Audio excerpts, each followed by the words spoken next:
My name is Hazel Thompson, 34 years old, and I never imagined my life would lead me here, standing frozen at the entrance of the imposing Russell mansion where I'd been hired as a caretaker. After Jason vanished 2 years ago, I needed a fresh start, away from pitying glances and empty reassurances.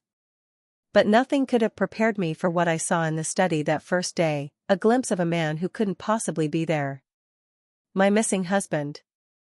Before I continue this unbelievable story, drop a comment letting me know where you're watching from, and hit that like and subscribe button if you're ready to uncover this mystery with me. Before Jason disappeared, we had what most would consider a perfect life. I was a successful interior designer with my own small firm, and Jason was a rising architect at a prestigious company in Boston.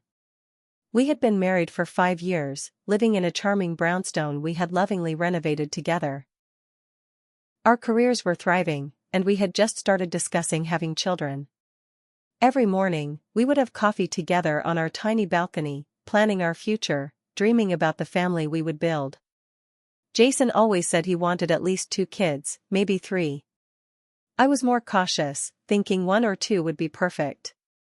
We were happy, completely and utterly content with our life together. Then came that ordinary Tuesday in October, a day like any other that would forever divide my life into before and after. Jason kissed me goodbye, grabbed his travel mug of coffee, and headed out for work. He had a client meeting in the afternoon but promised to pick up Thai food on his way home.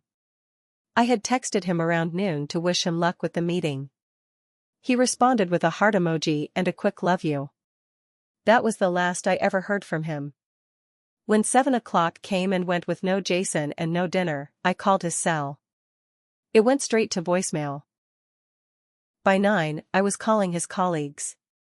By 10, I was calling hospitals. By midnight, I was filing a missing person report with the police, who initially seemed unconcerned. Adults go missing all the time, they said. He'll probably turn up tomorrow with a simple explanation. But Jason didn't turn up the next day.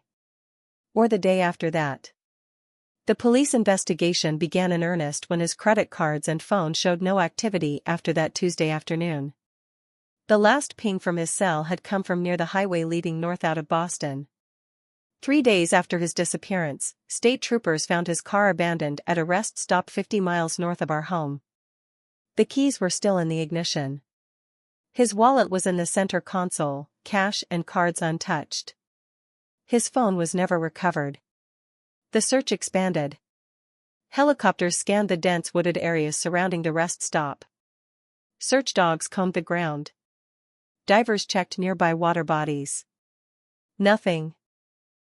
Jason had vanished without a trace, without a struggle, without any indication of what might have happened to him.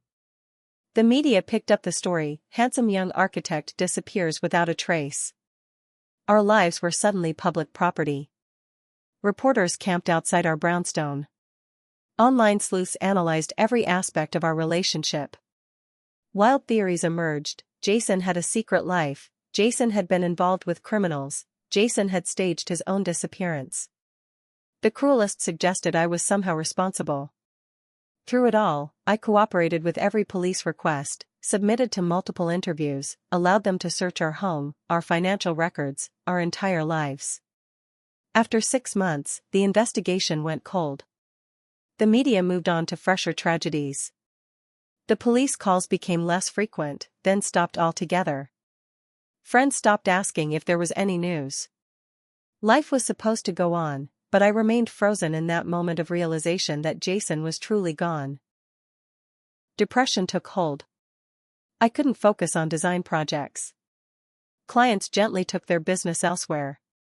Our savings dwindled as I paid for private investigators who turned up nothing. Eventually, I had to sell our brownstone. I couldn't bear the emptiness anyway, the constant reminders of our life together. I moved into a small apartment, took odd jobs to make ends meet, and slowly descended into a fog of grief and uncertainty. The worst part wasn't even the loss, it was the not knowing. Was Jason dead? Was he suffering somewhere? Had he chosen to leave? Every possible scenario played on endless loop in my mind. I couldn't grieve properly because I couldn't accept what had happened when I didn't know what had happened. I existed in limbo, just as Jason existed somewhere between present and gone. Almost 2 years after his disappearance, I was scrolling through job listings, desperately searching for something, anything, that would give me purpose and pay my mounting bills. That's when I saw it: caretaker needed for private estate in western Massachusetts. Live-in position. Experience with property management preferred. The salary was generous, and the job included housing. Most importantly, it was far from Boston, far from the life I had lost. I applied immediately, not really expecting a response. To my surprise, I received a call the next day from a Mr. Whitman, who identified himself as the property manager for the Russell family. He seemed impressed by my design background, saying it would be useful for maintaining the historic elements of the mansion. When I asked why they needed a full-time caretaker, he explained that the owners, Mr. and Mrs. Russell, traveled extensively and visited the property infrequently. They needed someone trustworthy to ensure everything ran smoothly in their absence. The interview took place at a law office in Boston. Mr. Whitman was a trim, precise man in his 60s with silver hair and wire-rimmed glasses. He asked detailed questions about my experience managing properties, limited, and my attention to detail, excellent. He seemed particularly interested in my ability to work independently and maintain discretion about the Russells' private affairs. The family values their privacy above all else, he emphasized. The mansion is quite isolated, which is exactly how they prefer it. The staff is minimal: housekeepers who come twice weekly, a groundskeeper who visits as needed. Your primary responsibility would be oversight and reporting any issues directly to me. When I asked about the Russells themselves, his answers were vague. Old money family. Private. Philanthropic but not sociable. They might visit once or twice during my first year. I got the distinct impression that the less curiosity I showed about my employers, the better. 2 days later, Mr. Whitman called to offer me the position. I accepted immediately and gave notice at my part-time bookkeeping job. Within a week, I had packed my meager belongings and was driving west toward the Berkshires, toward what I hoped would be a new beginning. The Russell mansion exceeded my expectations. Set on over 100 acres of woodland and manicured gardens, the main house was a sprawling Victorian-era structure with multiple wings, turrets, and elaborately carved woodwork. My living quarters were in what had once been the servants' wing, a small but comfortable apartment with a bedroom, living area, bathroom, and kitchenette. The rest of the mansion was maintained in immaculate condition, despite being largely uninhabited. Mr. Whitman spent one day showing me around the property, explaining systems, handing over keys, and reviewing my responsibilities. Most of my job seemed to involve checking that nothing was amiss, ensuring the heating and cooling systems were functioning, that no leaks or damages had occurred, that the security system was operational. I would oversee the housekeepers and gardener, approve their invoices, and forward them to Mr. Whitman. Any issues were to be reported to him immediately. Only in emergencies was I to contact the Russells directly, and he provided a number for those rare occasions. Remember, he said as he prepared to leave, discretion is paramount. The Russells cherish their privacy. Do your job well, stay out of their personal affairs, and this could be a very comfortable position for you. After he left, I stood alone in the cavernous entrance hall, listening to the echoing silence of the massive house. For the first time in 2 years, I felt something like peace. Here, surrounded by strangers' possessions, I was free from the constant reminders of Jason's absence. Here, I could perhaps begin to build something new from the ruins of my former life. I spent that first evening settling into my apartment, unpacking the few mementos I had kept from my previous life. A photo of Jason and me on our honeymoon in Greece, his favorite coffee mug, the novel he had been reading when he disappeared.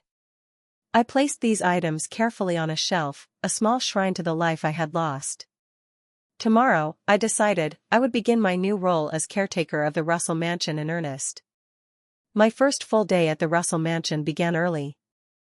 I woke at dawn, made coffee in my kitchenette, and prepared for a thorough exploration of the property. Mr. Whitman had left detailed floor plans and an extensive checklist of items to inspect daily, weekly, and monthly. Today, I would familiarize myself with the layout of the main house, testing lights, checking thermostats, and ensuring everything was in working order. The mansion was even more impressive in daylight. Sunlight streamed through stained glass windows, casting colorful patterns across marble floors. The furniture was clearly valuable, antiques in perfect condition draped with protective cloths. Original artwork hung on walls, and display cases held collections of porcelain and silver. Despite the obvious wealth on display, there was something cold about the space, as if the rooms were designed to impress rather than welcome. I worked methodically through the ground floor, the grand entrance hall with its sweeping staircase, the formal dining room with seating for 20, the music room with a gleaming grand piano, the library with floor-to-ceiling bookshelves. Each space was immaculate but felt frozen in time, more like a museum than a home. By mid-afternoon, I had reached the east wing, which contained what appeared to be Mr. Russell's study, a masculine space with dark wood paneling, leather furniture, and a massive mahogany desk. I was checking the desk lamp when movement caught my eye, a figure passing the doorway in the hallway beyond. I looked up quickly, but whoever it was had already moved past. Something about the silhouette, the height, the set of the shoulders sent a jolt of recognition through me. "Hello?" I called, moving quickly to the doorway. The hallway was empty. "Is someone there?" Silence answered me. I shook my head, trying to clear the sudden disorientation I felt. For a moment, I could have sworn I'd seen Jason walking past that door. But that was impossible. My mind was playing tricks on me, projecting my missing husband into this unfamiliar environment. Grief did that sometimes, made you see the person you'd lost in crowds, in passing cars, in the faces of strangers. This was just another painful instance of my brain trying to fill the Jason-shaped void in my world. I continued my inspection, but found myself distracted, glancing over my shoulder frequently. The rational part of my brain knew I was alone in the house, yet I couldn't shake the feeling of being watched. By late afternoon, I had convinced myself that stress, fatigue, and the unfamiliar surroundings were making me jumpy. I decided to finish for the day and return to my apartment to decompress. The next morning brought my first meeting with Mrs. Parker, the housekeeper who came Tuesdays and Fridays. She was a small, bird-like woman in her 70s with bright eyes and a no-nonsense manner. She'd worked for the Russells for over 20 years and clearly took pride in maintaining the mansion to their exacting standards. "You're younger than I expected," she remarked as she prepared her cleaning supplies. The last caretaker was a retired gentleman. Left suddenly about 3 months ago. "Did he say why?" I asked, curious about my predecessor. Mrs. Parker shrugged. "Not to me. Though he did seem unsettled those last few weeks. Jumpy. Said he heard noises at night." She gave me a meaningful look. "Old houses make sounds, dear. Best not to let your imagination run wild." As she worked, I tried to casually inquire about the Russells. "Do they visit often?" Mr. Whitman suggested they travel extensively. "They used to, years ago," Mrs. Parker said as she dusted a collection of crystal figurines. "Had grand parties here, entertained important people. That all stopped after their son died, must be 15 years ago now. Car accident, terrible tragedy. These days, it's mostly Mr. Russell who comes, and not often. Mrs. Russell prefers their home in Switzerland." "And when Mr. Russell does visit?" I pressed gently. Mrs. Parker's expression became guarded. "He keeps to himself. Has his meals in his rooms. Sometimes brings his doctor along." She straightened abruptly. "But it's not my place to discuss the family, and shouldn't be yours either. Mr. Whitman must have told you they value their privacy." I apologized, explaining I only wanted to ensure I'd be prepared for any visits. She seemed to accept this but remained more reserved for the rest of her time there. After Mrs. Parker left, I found myself drawn back to the study where I'd had the strange experience the day before. Standing in the doorway, I tried to recreate the moment, to understand what I'd actually seen versus what my grief-stricken mind had invented. The logical explanation was that I'd glimpsed my own reflection in one of the many glass-fronted cabinets or picture frames, distorted enough to momentarily resemble Jason. That evening, I spent hours researching the Russell family online. Information was surprisingly limited for such a wealthy family. They had made their fortune in pharmaceuticals generations ago and maintained a low profile despite their considerable wealth. I found mentions of charitable donations, a few society page photos from decades past, and brief references to their son's death in 2007. The most recent article mentioning them was from 3 years ago, a brief note about their contribution to a medical research facility. Over the next few days, I settled into a routine. I would inspect different parts of the house each morning, handle any maintenance issues, and spend afternoons catching up on my own interests. I started reading again, something I hadn't done much since Jason disappeared, working my way through the impressive collection in the mansion's library. But strange occurrences continued to unsettle me. I would return to rooms to find objects slightly moved from where I'd left them. Several times, I heard footsteps overhead when I knew I was alone in the house. Once, I found a door ajar that I distinctly remembered locking the night before.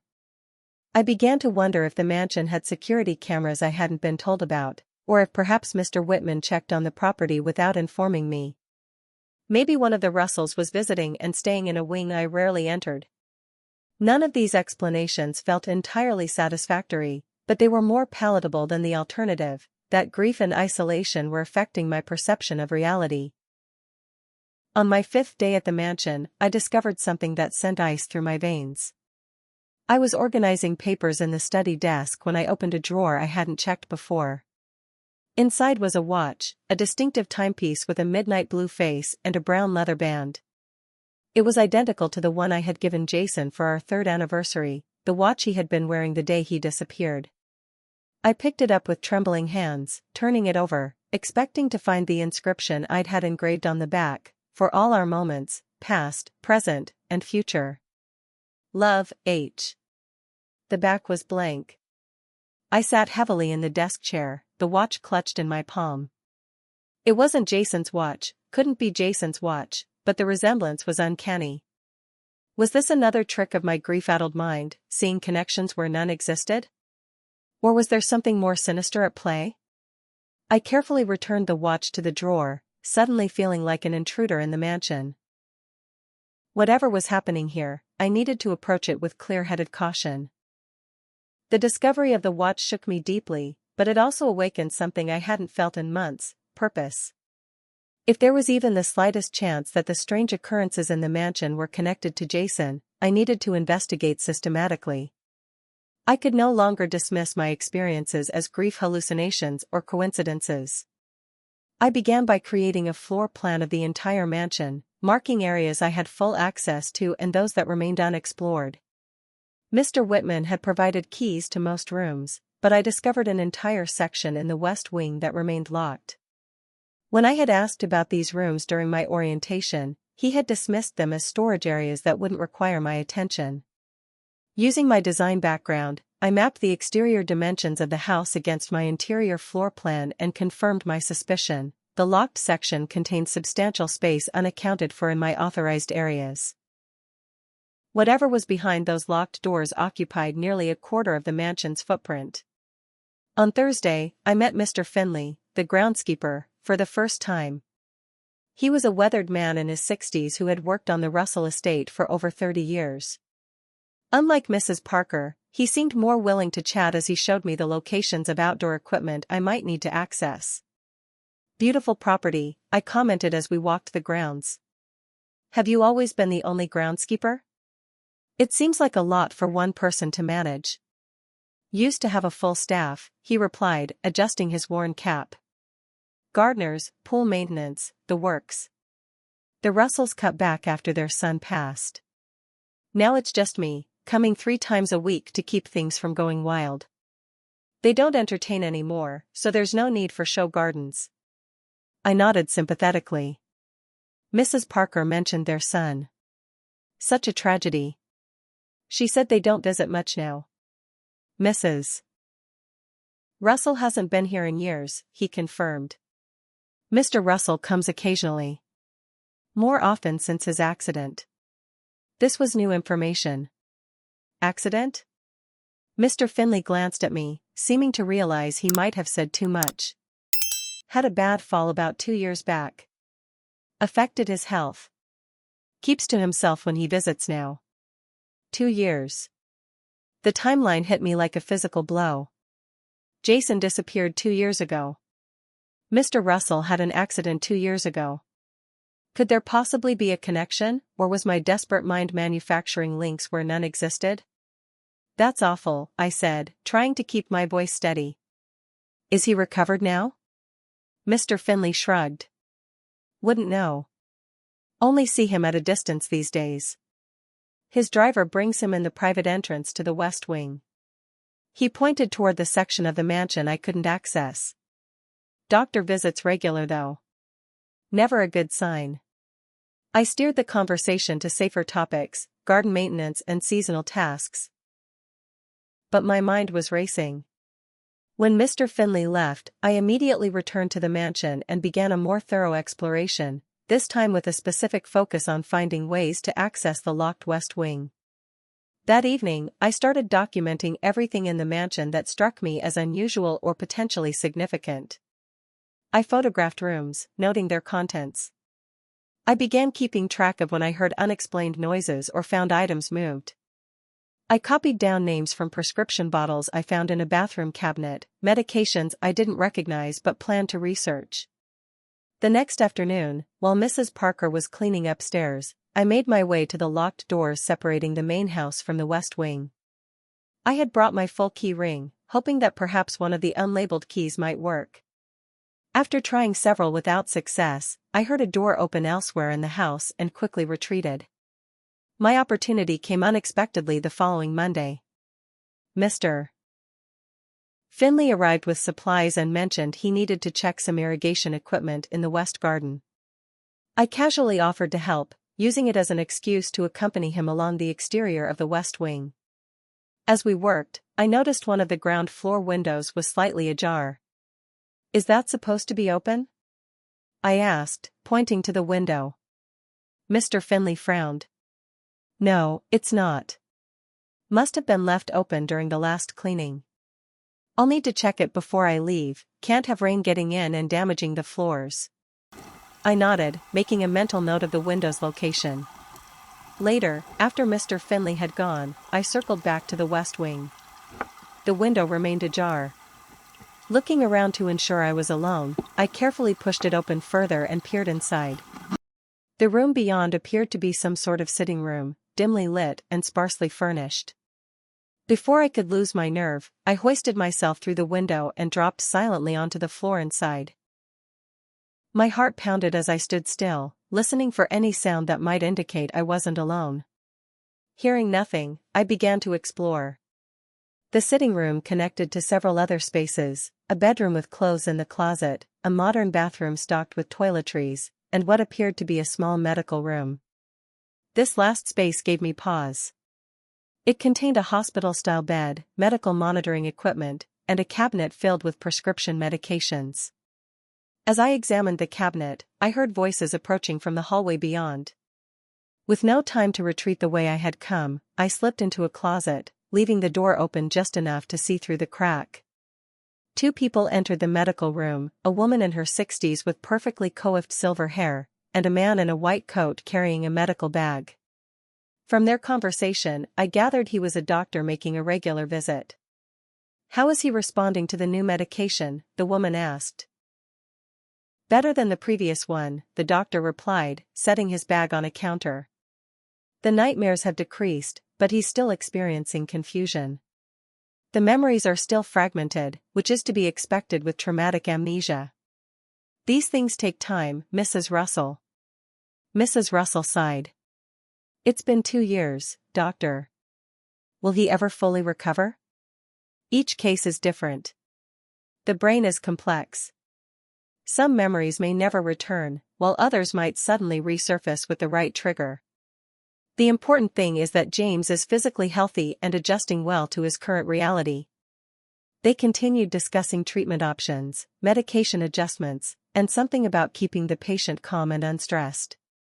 Then they left, their voices fading down the hallway. I waited several minutes before emerging from my hiding place, mind reeling from what I'd overheard.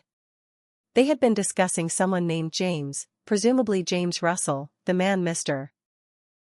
Whitman and others referred to as Mr. Russell's son. But the Russell son had died 15 years ago. Who was this James they were treating for traumatic amnesia? With trembling hands, I quickly searched the medical room.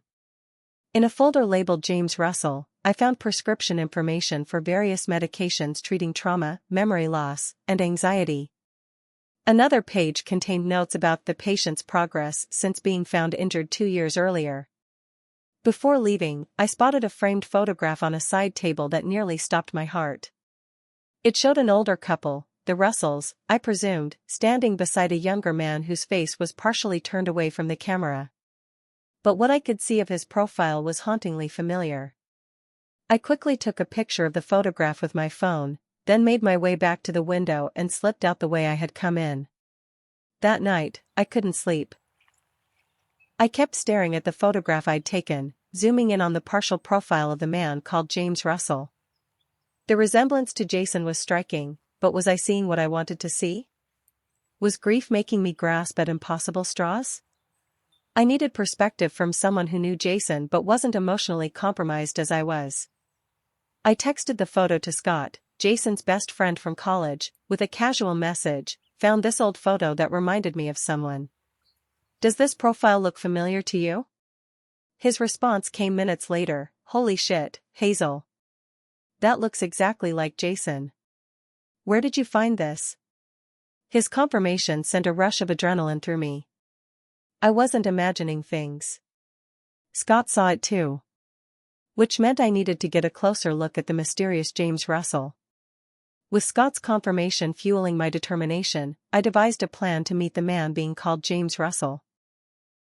Based on conversations I'd overheard and observations of household patterns, I knew the doctor visited every Monday and Thursday.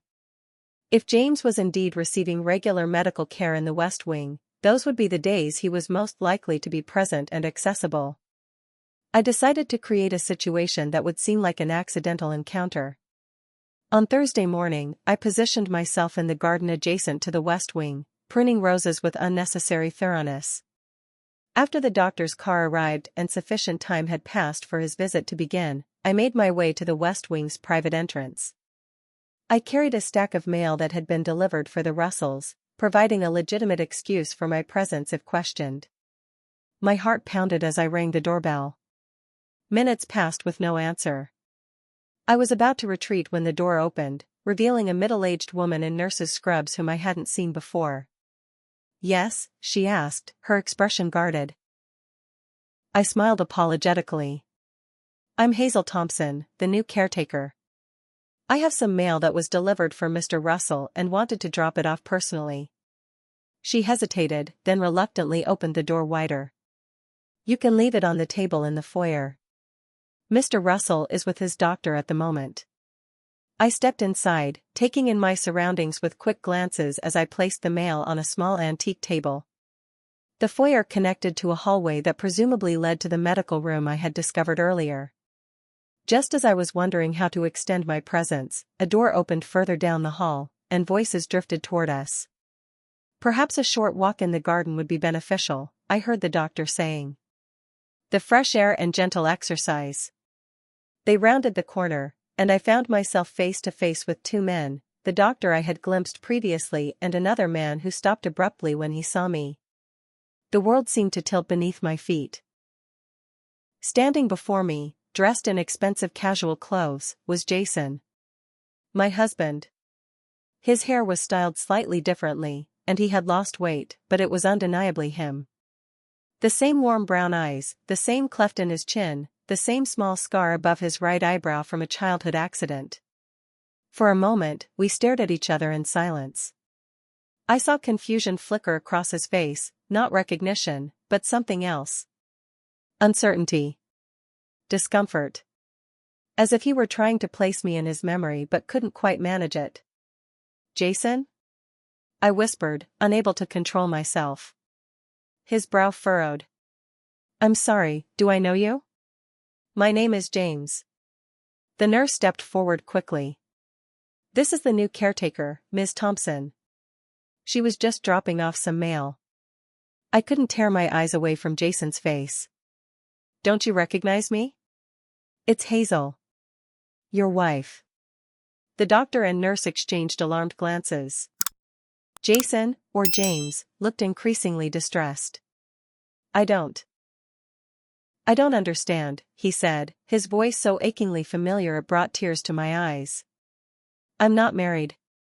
I think you've confused me with someone else. Before I could respond, another figure appeared, the silver-haired woman I had identified as Mrs. Russell. She assessed the situation quickly, her expression hardening when she saw me. James, darling, you should be resting, she said, taking his arm possessively. Doctor, perhaps we should postpone our walk. She turned to me, her voice cooling considerably. Ms. Thompson, isn't it? I believe you've overstepped your boundaries. This area of the house is private. James, allowed himself to be led away, though he glanced back at me with that same puzzled expression. I stood frozen, trying to process what had just happened. The doctor ushered me firmly toward the entrance. I think you should leave now, he said quietly. Outside, I leaned against the wall, struggling to breathe normally. It was him. After 2 years of searching, of grieving, of wondering, I had found Jason living as another man in this isolated mansion. But he didn't know me. Didn't remember our life together. What had they done to him? I had barely composed myself when the main door opened again and Mrs. Russell emerged alone. Her expression was no longer the polite mask of a society matron but something harder, more dangerous. Ms. Thompson, she said, her voice like ice, I believe we need to have a conversation about your continued employment. I straightened, matching her steely gaze with my own. That man is Jason Thompson, my husband who disappeared 2 years ago. What have you done to him? You are clearly disturbed, she replied dismissively. James is my son, who has been recovering from a traumatic accident.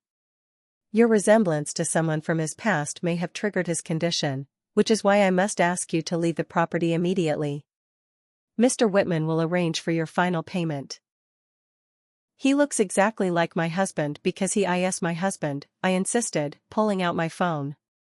I have photos, proof. She cut me off. If you continue with these delusions, I will be forced to contact the authorities. Making unfounded accusations against our family would be unwise, Ms. Thompson. We have considerable resources and influence. You have neither. The threat was unmistakable. Mrs. Russell was warning me that no one would believe my claims against a wealthy, established family.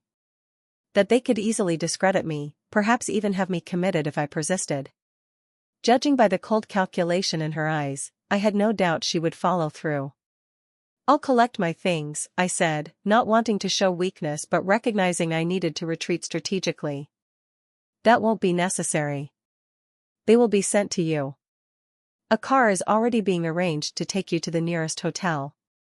I suggest you use this time to reconsider your mental health. I had no choice but to comply temporarily. Fighting now, with no evidence and no allies, would only result in my removal from Jason's vicinity. I needed to regroup, gather proof, and find help. At the hotel, I immediately called Scott, the only person who might believe me. He listened in stunned silence as I explained everything I had discovered. Jesus, Hazel, he said when I finished. This sounds incredible. If it were anyone else telling me this story, I'd think they needed psychiatric help. But you believe me? I pressed. I saw the photo. And I know you're not crazy. He paused. But these people sound dangerous. If they've kept Jason, or whoever they're calling James, isolated for 2 years, they won't let him go without a fight. I need your help, I said. I need to prove that James Russell is really Jason Thompson. Scott agreed to drive up the next day. Meanwhile, I began collecting every piece of evidence I had. The photos from the mansion, my documentation of strange occurrences, and most importantly, pictures of Jason and me together. I also called a private investigator I had worked with during the initial search for Jason, explaining the situation and requesting an urgent background check on the Russells and their supposed son, James. That night, my hotel room phone rang unexpectedly. When I answered, there was a long pause before a familiar voice spoke. "The woman today, you called me Jason." My heart leaped. "Yes. Because that's your name. Jason Thompson." Another pause. "I've been having dreams. About a different life. A different home. They tell me it's just confusion from my accident, but, the way you looked at me today." "Jason, listen to me," I said urgently. 2 years ago, you disappeared on your way home from work. Your car was found abandoned. I've been searching for you ever since. The Russells are not your parents. We're married. We lived in Boston. You're an architect. I design buildings in my dreams," he said quietly. Then, more urgently, "I have to go. They check on me. But I needed to. I don't know. Something about your face." The line went dead. I sat clutching the phone, tears streaming down my face. He remembered something. Not me, specifically, but his true profession. It was a start. And he had risked contacting me, which meant some part of him was fighting to break through the false identity they had created for him. The next morning, the private investigator called with preliminary findings. The real James Russell had indeed died 15 years earlier. There was no record of another son or any family member named James who could have taken his place. More disturbingly, he had discovered that shortly after Jason's disappearance, the Russells had made substantial donations to the same hospital where Mrs. Russell's brother served as chief of neurology, a hospital specializing in brain trauma and memory disorders. When Scott arrived, we spread all the evidence across my hotel room and developed a plan. We needed more concrete proof before going to the authorities, something that undeniably established James Russell was Jason Thompson. We also needed to understand what had happened 2 years ago to connect Jason's disappearance with his emergence as the Russell's son. "We need his medical records," Scott said. "DNA evidence would be ideal, but that's harder to obtain. At minimum, we need clear photographs of him that we can take to the police, along with your marriage certificate and his missing persons file." I hesitated, then shared the most troubling aspect of the situation. "Scott, when I spoke to him on the phone, he didn't sound like someone being held prisoner. He sounded confused, yes, but not like he's being physically restrained. It's as if they've convinced him he really is their son." "Traumatic amnesia," Scott said thoughtfully. The doctor mentioned it. If Jason was injured somehow, maybe during whatever happened at that rest stop, and lost his memory, the Russells could have used that to reshape his identity. But why? Why would they take a stranger and pretend he's their dead son? The answer came to me in a flash of insight. Replacement. Mrs. Parker said they were devastated when their son died. Maybe they saw Jason, injured, memoryless, and saw an opportunity to have their son back. Or someone like him. The theory was disturbing but made a terrible kind of sense. A wealthy, powerful couple, unable to accept the loss of their son, sees an opportunity in a memoryless stranger who perhaps resembled their deceased child. With their resources, they could create a new identity, provide private medical care, and keep him isolated until he accepted his new reality. "We need to get back into that mansion," I said firmly. "Not just for evidence, but for Jason. He's starting to question their story. He called me because something inside him recognizes the truth. We need to help him remember." Scott and I formulated our plan carefully. We knew the Russells would have increased security after my confrontation with them, so a direct approach was out of the question. Instead, we would use Mrs. Parker, the housekeeper, as our unwitting ally. I had noted that she always used the service entrance on the east side of the mansion, which was less visible from the main areas of the house. "If we time it right," I explained to Scott, "we can enter while she's cleaning." She usually starts on the upper floors and works her way down. That should give us enough time to reach the West Wing and find Jason. We waited until Tuesday, her regular workday. From our surveillance position in the woods bordering the property, we watched her arrive at 9 o'clock. After giving her 30 minutes to settle into her routine, we approached the service entrance. My key still worked. Apparently the Russells hadn't thought to change the locks, confident that their threats would keep me away. We slipped inside and made our way silently through the kitchen and service corridors toward the main house. I led Scott through the route I had mapped previously, avoiding the areas where Mrs. Parker would likely be working. Our destination was the locked door separating the main house from the West Wing. "Even if we can't get through this door, I know another way in," I whispered, indicating the path to the window I had used before. Scott examined the heavy oak door, then reached into his pocket and produced a small leather case. "Let me try something first," he said, selecting several thin metal tools. "You know how to pick locks?" I asked, surprised. He gave a grim smile. "Jason and I took a locksmith course in college. Thought it would be a useful skill for architecture students who might get locked out of the studio. Never imagined I'd use it to rescue him." After several tense minutes, the lock clicked, and Scott carefully pushed the door open. We found ourselves in a carpeted hallway decorated with expensive artwork, the private wing I had glimpsed only briefly before. Moving cautiously, we checked rooms as we went, alert for any sign of occupants. "This place is like a luxury medical facility," Scott muttered as we passed the room with the hospital bed I had seen earlier. A sound from further down the hallway made us freeze. A door opened and closed. We ducked into the nearest room, a small library, and waited, barely breathing, as footsteps approached. They passed our hiding place and continued down the hall. After several moments of silence, we emerged and continued our search. 3 doors later, I found him. The room was a spacious bedroom, tastefully decorated in masculine tones. Jason was sitting in an armchair by the window, reading. He looked up as the door opened, his expression shifting from surprise to recognition to confusion.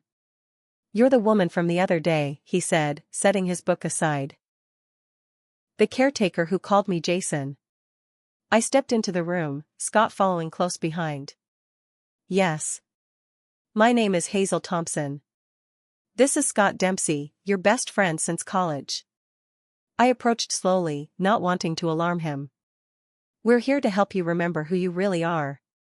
Jason's eyes darted between us, uncertainty written across his features. "The Russells said you were mentally unstable.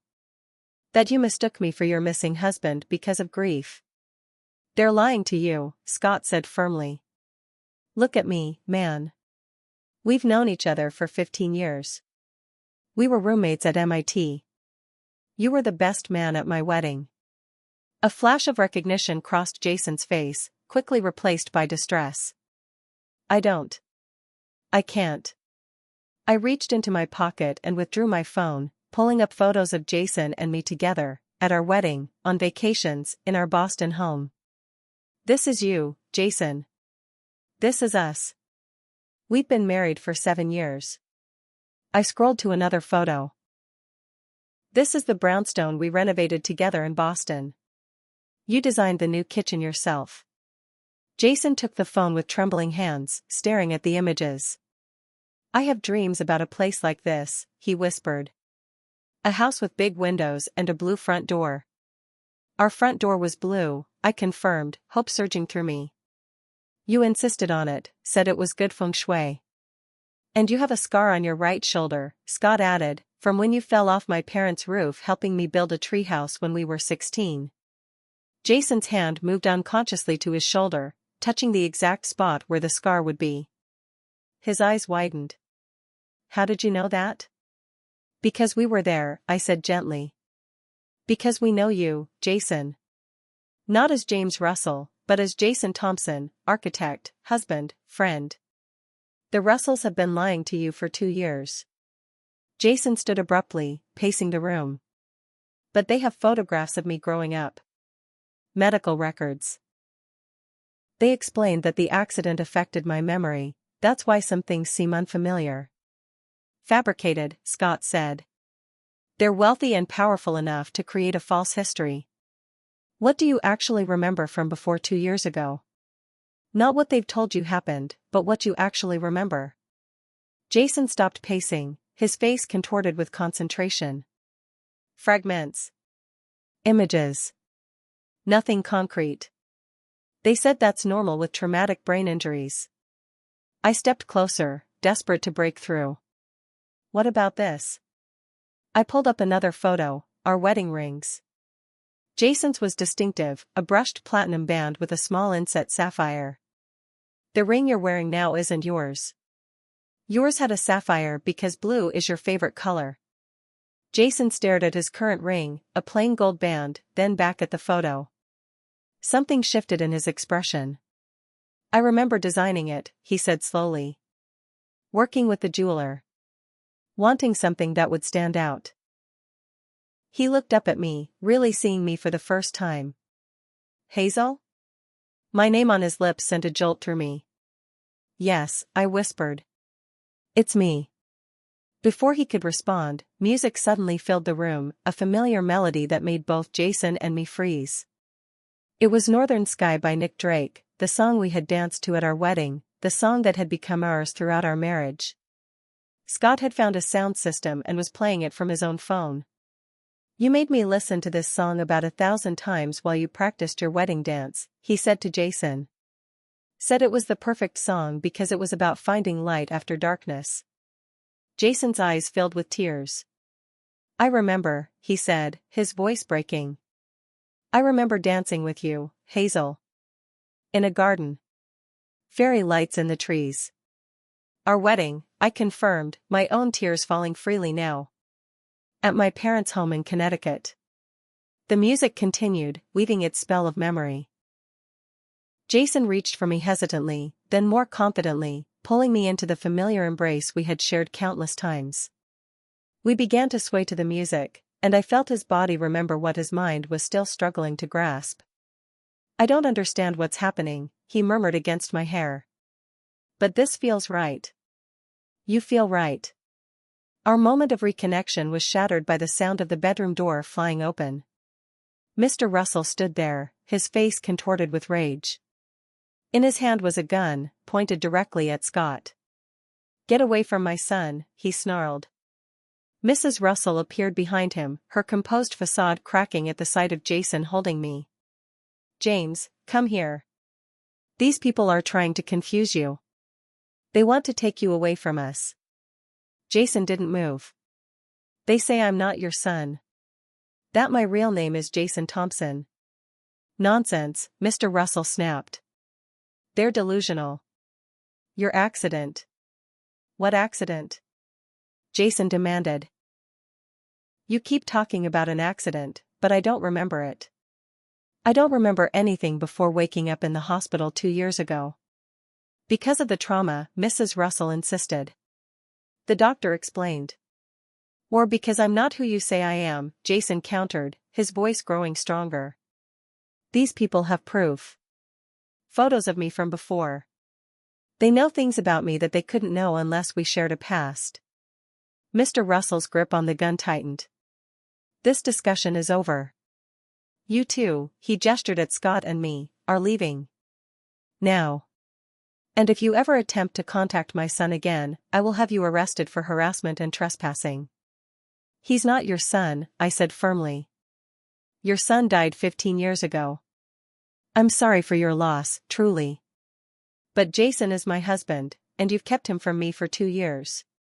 Mrs. Russell's composure completely dissolved. Our James didn't die. He was lost, confused, but we found him again. We're helping him recover. The pathological nature of their delusion became chillingly clear. They had convinced themselves that Jason was their son, that somehow their real son had been lost and then found again years later. They had created an elaborate fantasy and used Jason's amnesia to force him into the role of their dead child. Mr. Russell, Scott said calmly, raising his hands, you don't want to do this. Think about what you're doing. Holding a man against his will, creating a false identity for him, these are serious crimes. If you put the gun down now, we can talk about this rationally. There's nothing to discuss, Mr. Russell replied coldly. James is our son. He belongs with us. The two of you are trespassing on private property. Throughout this exchange, Jason had been watching intently, his expression shifting as memories and realizations battled within him. Now he stepped forward, placing himself between the gun and us. I'm not your son, he said quietly but firmly. I don't know exactly who I am yet, but I know that much. The medication you've been giving me, it's been suppressing my memories, hasn't it? Keeping me confused and dependent. Mrs. Russell reached for him. James, please. My name is not James. The force of his declaration seemed to surprise even Jason himself. He took a deep breath, then continued more calmly. I need to discover the truth. And I can't do that here, with you controlling every aspect of my life. Mr. Russell's hand trembled slightly. You're confused. These people have upset you. Once they're gone. I'm leaving with them, Jason stated. The tension in the room was unbearable. Mr. Russell's finger hovered near the trigger. Mrs. Russell was weeping openly now. Scott was slowly inching toward Jason and me, clearly planning to shield us if necessary. What happened next occurred with stunning speed. Mr. Russell lunged toward Jason, apparently intending to physically restrain him. Scott intercepted, grappling for the gun. In the struggle, it discharged, the bullet embedding itself in the ceiling. Jason seized the moment of chaos to push me toward the door, following close behind. Scott managed to knock the gun from Mr. Russell's hand and sprint after us. We ran through the winding corridors of the West Wing, the sound of Mr. Russell's enraged shouts echoing behind us. Jason, despite his confusion, seemed to know the layout better than I did, pulling me down a service staircase I hadn't discovered in my explorations. There's a door at the bottom, he gasped as we descended. It leads directly to the garage. We burst into the garage where 3 luxury vehicles were parked. Scott tried the nearest one, a black Audi, and found it unlocked, the keys in the ignition. Get in, he yelled, jumping into the driver's seat. Jason and I piled into the back as Scott started the engine. The garage door began to rise automatically, revealing the driveway beyond. As we accelerated toward freedom, I glanced back to see Mr. and Mrs. Russell emerging from the house, Mr. Russell still clutching the gun, his face a mask of fury and loss. Scott drove recklessly down the winding drive, tires squealing as we took the curves. No one spoke until we had reached the main road and put several miles between us and the mansion. Are you okay? I finally asked Jason, who was staring blankly out the window. He turned to me, his expression a complex mixture of confusion, relief, and fear. I don't know, he answered honestly. Everything I thought I knew about myself for the past 2 years just collapsed. I feel like I'm floating without an anchor. I took his hand cautiously. We'll figure this out together. We'll help you remember. He didn't pull away. I want to remember. I want to know who I really am. He squeezed my hand gently. Who we really are. Scott met my eyes in the rearview mirror. Where to now? They'll report the car stolen. The police will be looking for us. My hotel first, to get our things, I decided. Then we drive. As far and as fast as we can. We need distance and time to think. As the Massachusetts countryside flew past outside our windows, I held tight to Jason's hand, hardly daring to believe that after 2 years of grief and searching, we were finally reunited. But I knew the road ahead would not be easy. Jason's memory remained fragmented, his identity still uncertain. And behind us, the Russells, powerful, wealthy, and dangerously obsessed, would not simply let him go. We drove for hours, switching cars twice using rental agencies where Scott paid cash and used an old college ID with a different name. Jason remained mostly silent during the journey, occasionally asking questions about his past but often retreating into himself to process the flood of conflicting memories and emotions. By nightfall, we had reached a small motel just across the Vermont border. Scott got us adjoining rooms under false names, and we gathered in mind to develop a plan. The Russells will have reported the car stolen by now, Scott said, pacing the worn carpet. They might have even reported Jason as kidnapped. We need to be smart about our next moves. We need evidence, I added. Something concrete that proves Jason's true identity and what the Russells did to him. Jason sat on the edge of the bed, hands clasped tightly together. I keep getting flashes, memories, I think. But they're disconnected, like pieces of different puzzles. He looked up at me. I remember designing a house with a curved staircase. I remember a dog, a golden retriever. Cooper, I said softly. Our neighbor's dog. You used to take him running on weekends. Jason nodded slowly. But I also remember things the Russells told me about my childhood, prep school in Switzerland, summers in the Hamptons. Are those all lies? They created an entire false history for you, Scott explained. Probably using details from their real son's life, mixed with fabrications. They've been feeding you these stories for 2 years, along with medications that made you susceptible to suggestion and suppressed your true memories. I pulled out my phone and showed Jason more photos, of him with his parents at his college graduation, of our honeymoon in Greece, of the office party when he made partner at his architecture firm. With each image, I provided context, stories, details that only the real Jason Thompson would know. Your favorite food is pad thai with extra lime, I said. You hate cilantro, say it tastes like soap. You have a scar on your left knee from a skateboarding accident when you were 14. You proposed to me at the MFA in Boston, in front of a Monet painting because you knew I loved Impressionism. Some details resonated with him, triggering small nods of recognition. Others seemed to wash over him without connection. It was heartbreaking to see the man I loved struggle to piece together his own life. We should try to access your medical records, Scott suggested. Whatever happened at that rest stop 2 years ago, that's the key to understanding how you ended up with the Russells. But how? I asked. We can't exactly walk into a hospital and request confidential files. Jason's expression suddenly sharpened. I know where they keep my medical records at the mansion. There's a home office adjacent to the medical room. The Russells and the doctor often reviewed files there after his visits. Scott and I exchanged glances. Going back would be incredibly dangerous, I said. Mr. Russell had a gun, Jason. He was ready to use it. But those records could prove what they did to me, Jason insisted, a new determination in his voice. And there's something else, I've overheard conversations about an accident. About finding me injured. If we could access those files, we might finally understand what happened the day I disappeared. The idea was risky but compelling. Without hard evidence, it would be our word against the Russells, and they had wealth, influence, and the advantage of Jason's medical condition to support their version of events. We spent the next day gathering resources and developing a plan. Scott contacted a lawyer friend who agreed to be on standby if we needed legal assistance. I used a prepaid phone to call Mrs. Parker, posing as a delivery service and confirming her schedule for the following day. She wouldn't be at the mansion. Jason drew detailed floor plans of the West Wing, marking security features and the location of the office containing his medical files. That night, I found Jason sitting alone on the small balcony outside his motel room, staring at the stars. Are you okay? I asked, joining him. He smiled faintly.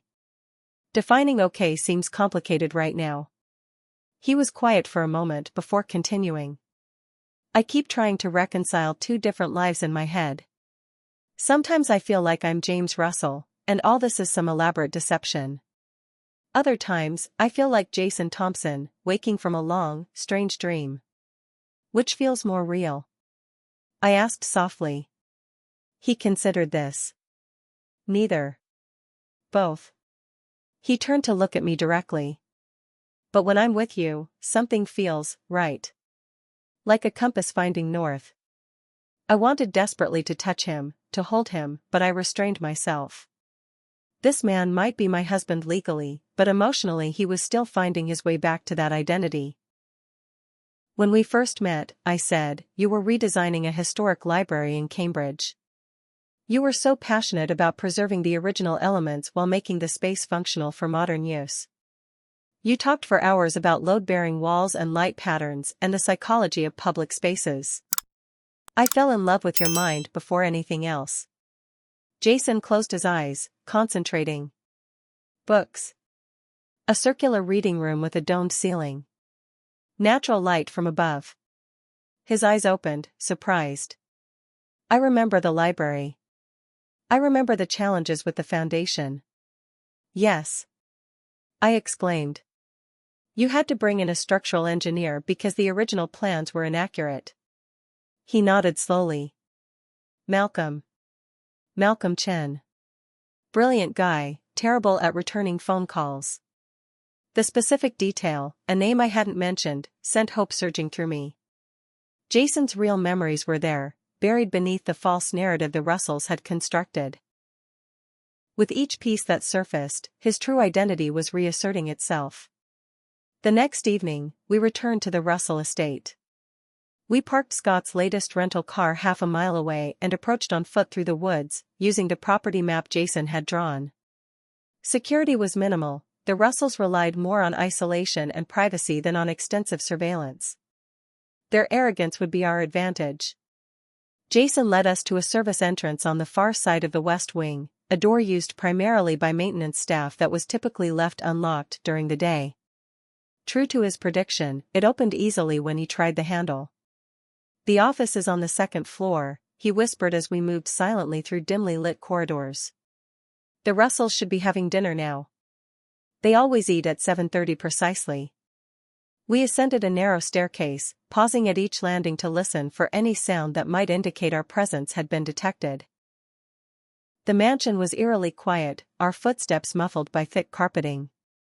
The office was exactly where Jason had described, a wood-paneled room with filing cabinets, a computer desk, and medical reference books lining the walls.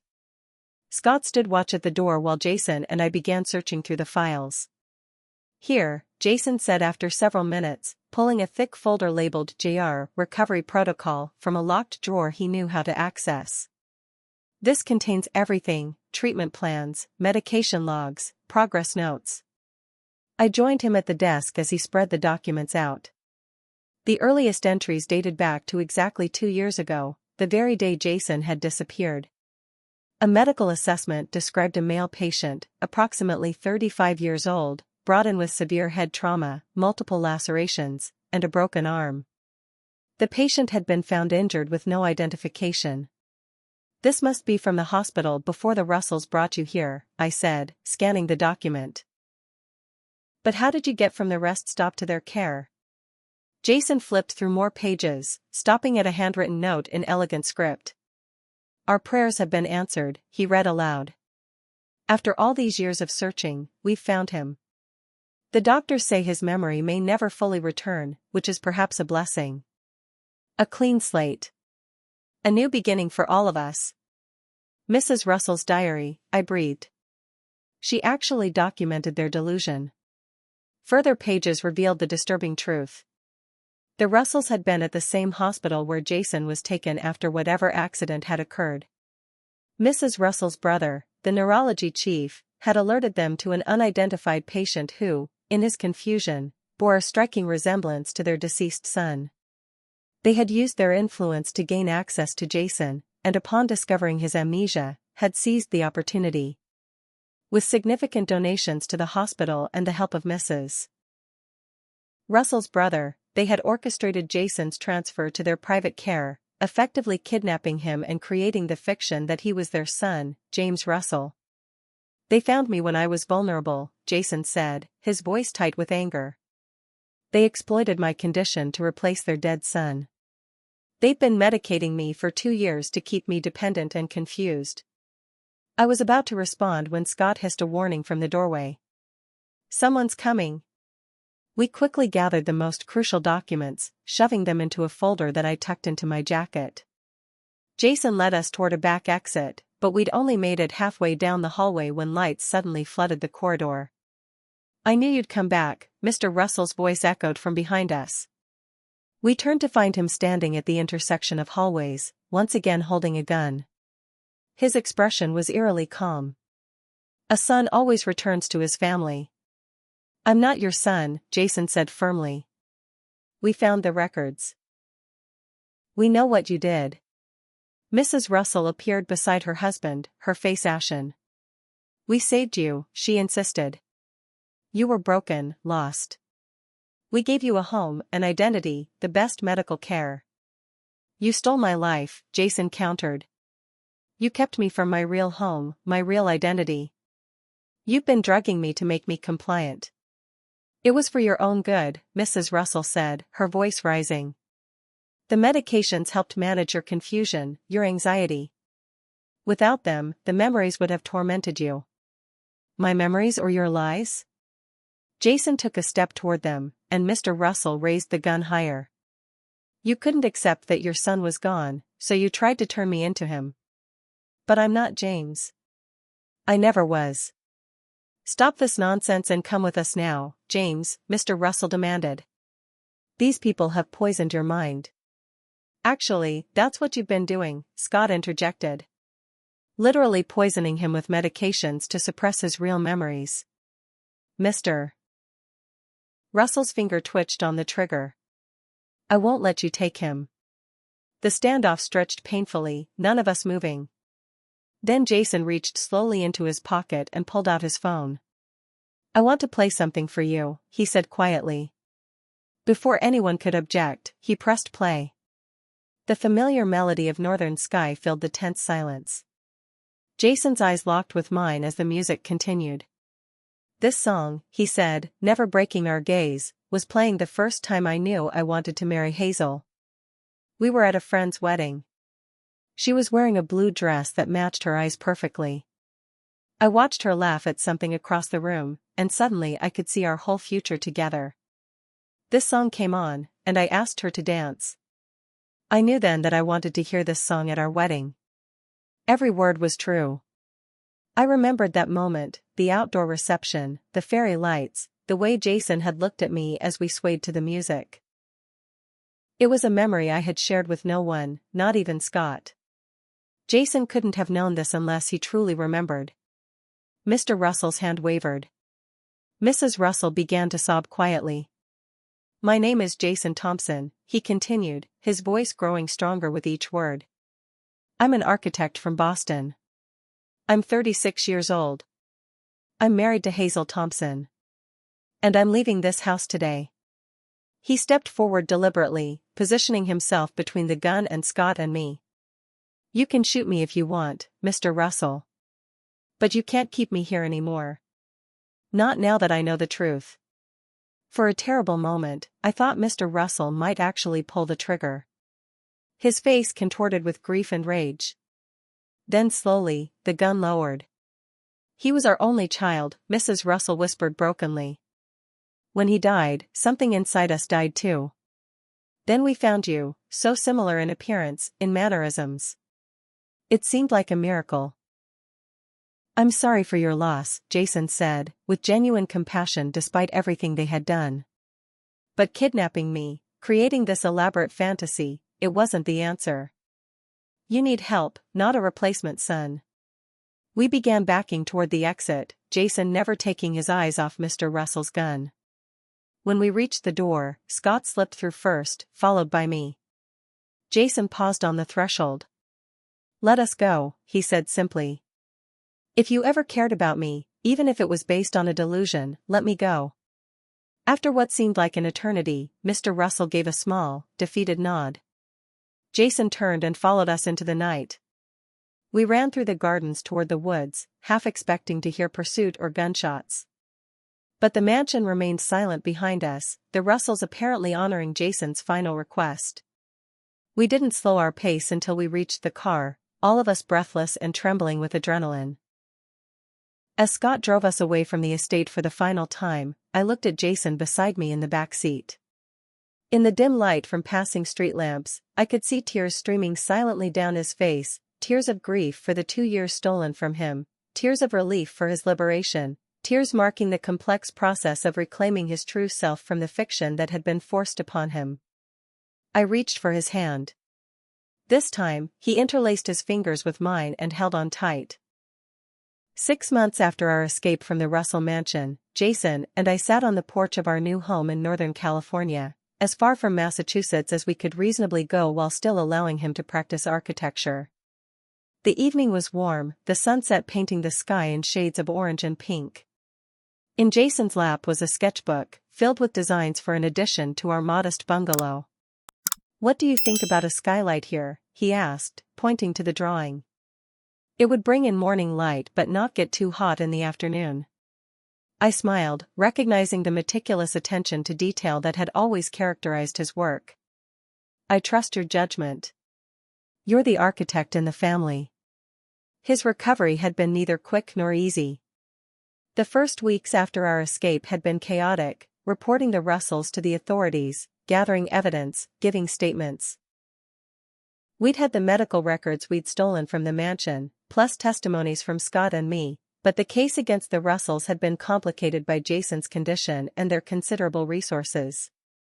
Ultimately, they had been charged with kidnapping and false imprisonment.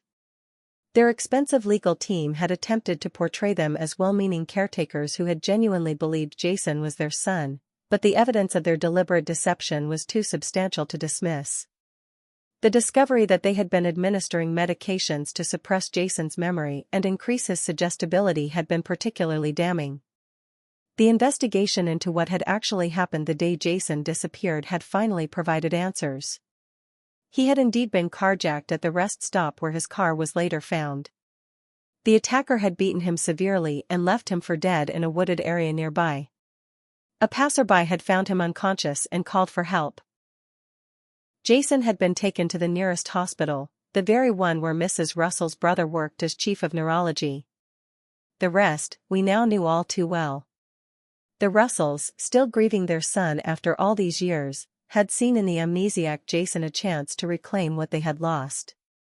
They had created an elaborate fiction, supported by fraudulent documentation and facilitated by Mrs. Russell's brother, who now faced his own legal and ethical charges. Jason's psychological recovery had been even more challenging than the legal battle.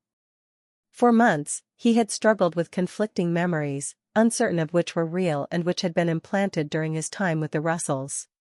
Nightmares plagued him, often featuring Mr. Russell with his gun or endless mansion corridors that led nowhere. We had found an excellent therapist specializing in trauma and memory disorders, who had helped Jason navigate the complex process of reclaiming his identity.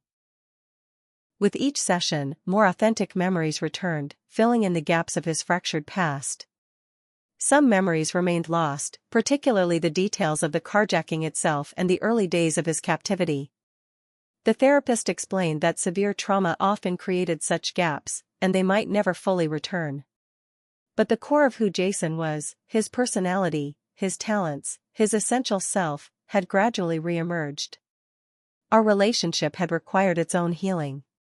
Though legally we had remained married throughout his absence, emotionally we had needed to rediscover each other. I had changed during the 2 years of searching and grieving, becoming more guarded, more determined. Jason had changed too, carrying the psychological imprints of his time as James Russell. We had essentially begun dating again, taking things slowly, learning who we were now. There had been beautiful moments of reconnection. Jason remembering our favorite restaurant in Boston, recalling the exact shade of blue I'd painted our bedroom in the brownstone, humming the lullaby my mother used to sing to me that I had shared with him years ago. There had also been painful moments when the gulf between us felt unbridgeable, times when he would retreat into silence, overwhelmed by the enormity of what had happened to him. But day by day, memory by memory, we had found our way back to each other. Different now, both of us, but still fundamentally connected in ways neither the Russells nor the passage of time could sever. "I had another memory today," Jason said now, setting his sketchbook aside. "About our first apartment. That tiny place with the leaky faucet and the neighbor who played saxophone at midnight." I laughed. "Mr. Jenkins. You used to leave passive-aggressive notes about appropriate practice hours." "Which he completely ignored," Jason added, smiling. "But he did bring us that amazing sourdough bread as a peace offering once. You remember that?" I do. More clearly now. He reached for my hand. It's strange, for so long, my memories felt like I was watching someone else's life through frosted glass. Now they're becoming mine again. I'm becoming me again.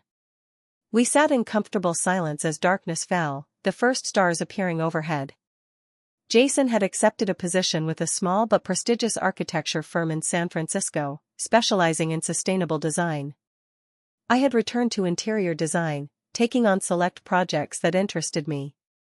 We were rebuilding our careers just as we were rebuilding our relationship, thoughtfully, purposefully, with greater wisdom than before. The legal aftermath continued to unfold. The Russells were awaiting trial, having been released on bail with strict conditions. Jason's therapist had advised against attending the proceedings, suggesting it might re-traumatize him, but he was determined to face them one final time when the trial began. He needed, he said, to close that chapter definitively. Do you ever wonder about them? I asked quietly. The Russells? Jason considered this. I do. Not with sympathy, exactly, but with a kind of comprehension. Grief can distort people. Transform them. He looked at me. You never gave up searching for me. 2 years, and you never stopped. That's its own kind of transformation. I couldn't stop, I said simply. Even when everyone told me to accept that you were gone, I couldn't. Something inside me knew you were still out there. He squeezed my hand. I'm glad you found me. Even when I didn't know I was lost. This was the crux of our journey. Jason had been physically kidnapped by the Russells, but in a more profound sense, he had been kidnapped from himself. His identity, his memories, his very sense of self had been stolen and replaced with a counterfeit version. His recovery wasn't just about returning to me, but about returning to himself. What makes us who we are? Jason had asked his therapist once, during a session I had attended. If our memories can be manipulated, suppressed, even replaced, what remains that is essentially us? The therapist had suggested that identity went deeper than memory alone, that it resided in patterns of thinking, in values, in the unconscious ways we move through the world. Even when Jason's explicit memories had been compromised, these deeper patterns had persisted, creating the dissonance that had ultimately led him to question the Russells' narrative. I saw evidence of this theory in the way Jason had returned to architecture so naturally, in how his body had remembered our wedding dance before his mind fully recalled our marriage, in how he had instinctively trusted Scott and me despite years of conditioning to believe we were strangers. Now, sitting on our porch as night settled around us, I felt a deep gratitude for these persistent patterns, the essential Jason that had survived the Russells' attempts to erase him. I leaned my head against his shoulder, feeling the solid warmth of him beside me. I was thinking, he said after a while, about taking a trip to Boston soon. Not to live there again, but to visit. To see our old neighborhood, reconnect with friends. Maybe reclaim some pieces of our past. I'd like that, I replied. When you're ready. He nodded. I think I'm getting there. Not rushing, but not hiding either. He turned to face me directly. I want to build a future with you, Hazel. One that honors our past but isn't bound by it. One that's entirely ours, not defined by what the Russells tried to make me. In that moment, looking into his eyes, the same warm brown eyes I had fallen in love with years ago, I felt something we had both feared might be permanently lost, certainty. The certainty that despite everything that had happened, we had found our way back to each other. That the connection between us was stronger than the trauma that had tried to sever it. I want that too, I whispered. More than anything. Jason smiled, that particular crooked smile that had always been uniquely his, and pulled me closer. We sat together watching the stars emerge fully, contemplating the strange journey that had brought us here and the new path stretching before us. The experience had changed us both profoundly. I had learned about my own resilience, about the depths of determination I was capable of when fighting for someone I loved. Jason had discovered the remarkable strength of his true self, a self that had persisted even when his memories were stolen from him. There were still challenges ahead. Jason continued to have gaps in his memory. Some days were harder than others, days when the weight of what had been taken from us felt overwhelming. The upcoming trial would force us to revisit the darkest chapter of our story. But we faced these challenges together, no longer separated by deception and distance.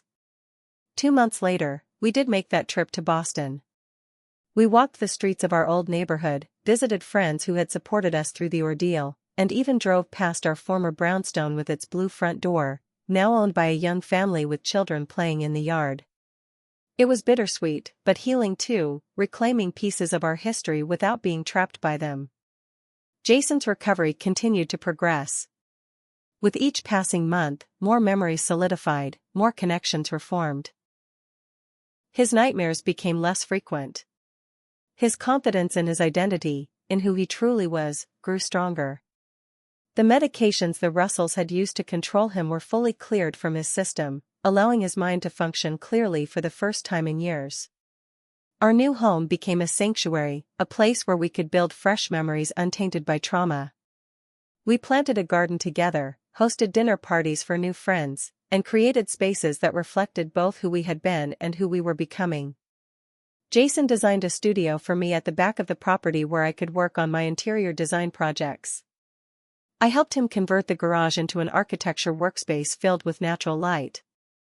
The Russells were eventually convicted on multiple charges, including kidnapping, false imprisonment, and administering controlled substances without medical license. Mrs. Russell's brother lost his medical license and faced his own legal consequences. The story made national headlines.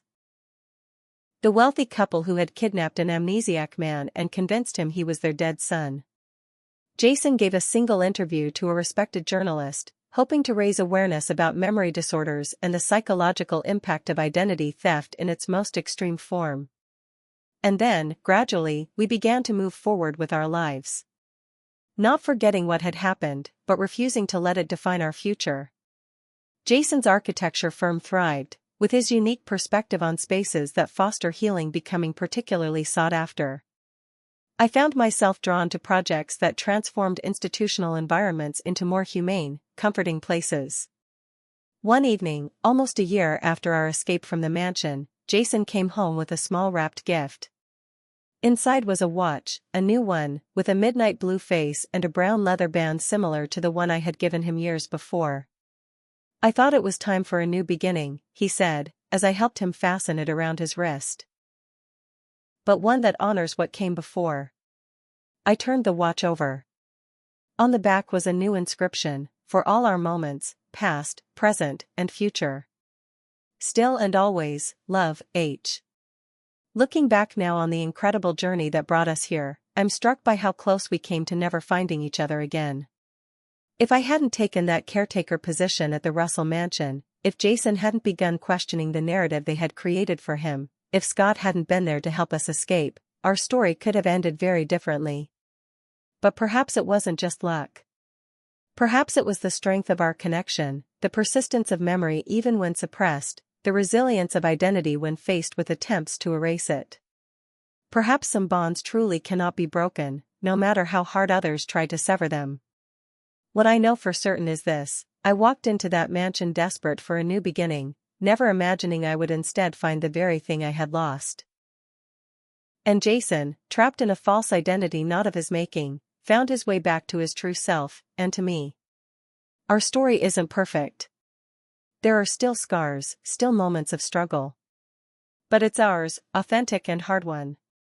And after everything we've been through to reclaim it, that makes it all the more precious.